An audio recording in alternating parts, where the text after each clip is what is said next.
Kumusta mga katami? Tayo na't gumawa ng masarap na kalderetang manok. Kung bago ka pa lang sa channel ko, don't forget to hit like and subscribe para updated ka sa mga bagong videos ko.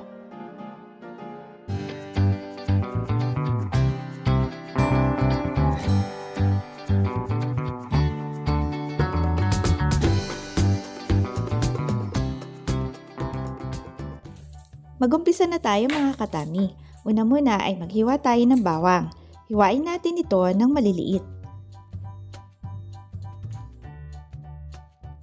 Siyempre kung may bawang, mayroong sibuyas, ganun din. Hiwain natin ito ng maliliit. Wala akong sibuyas na pula kaya ang ginamit ko ay sibuyas na puti. At sa traditional na pagkikisa, siyempre hindi dapat mawala ang kamatis. Ang importante, hindi dapat mawala. Parang ikaw. Hindi totoo yan. Bola lang yan. Pampasarap at pampabango ang bell pepper. Kaya naglalagay ako nito. It doesn't matter kung kulay green o kulay pula. Siyempre, maglagay din tayo ng patatas.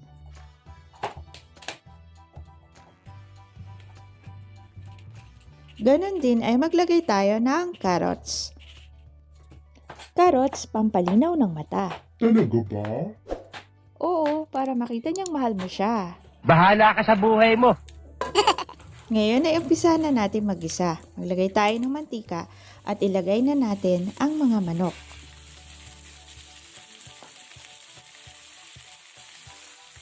Ako, inuuna ko talagang iprito ang mga karne upang lumabas ang lasa nito.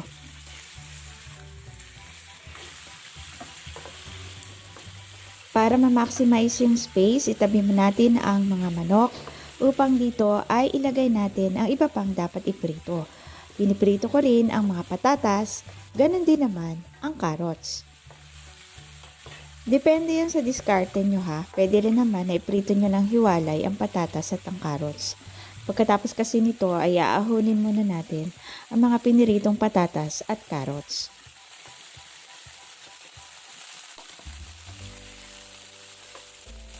Ngayon ay mag-umpisa na tayo mag-isa. Siyempre, sibuyas muna.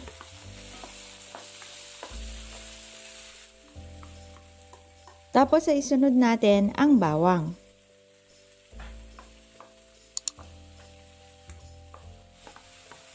At isunod natin ang kamatis. Maganda rin na iginigisa natin ang mga bell pepper. Alam nyo, ang proseso ng pagluluto ng mechado, apritada, caldereta, halos pare-pareho yan. Ang pagkakaiba lamang ay mga sangkap na gusto mong idagdag. Pagkatapos ay maglagay tayo ng pamintang durog. At isunod na natin ang toyo.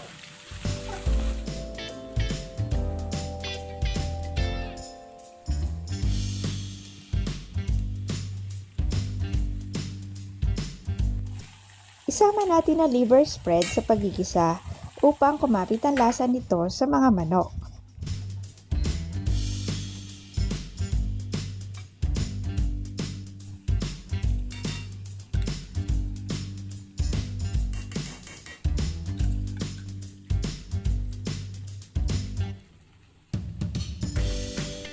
Ang paglalagay ng lime soda ay dagdag pampasarap, pero kung wala nito, pwede rin naman ang lime juice. Maglagay tayo ngayon ng tomato sauce.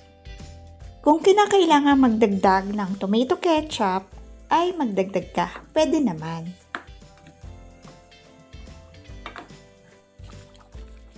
Sa puntong ito ay pwede na natin ibalik ang ating mga piniritong patatas at carrots.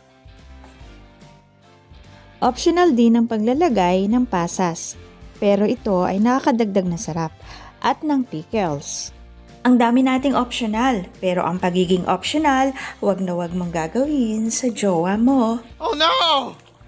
Maglagay tayo ng bay leaves o dahon ng laurel. Siyempre, pag sinabing kaldereta, dapat mayroong mani. Kung walang mani, ay pwede ding peanut butter. At naglalagay din ako ng keso. Pakuluin ng bahagya hanggang sa lumapot na ang sauce nito.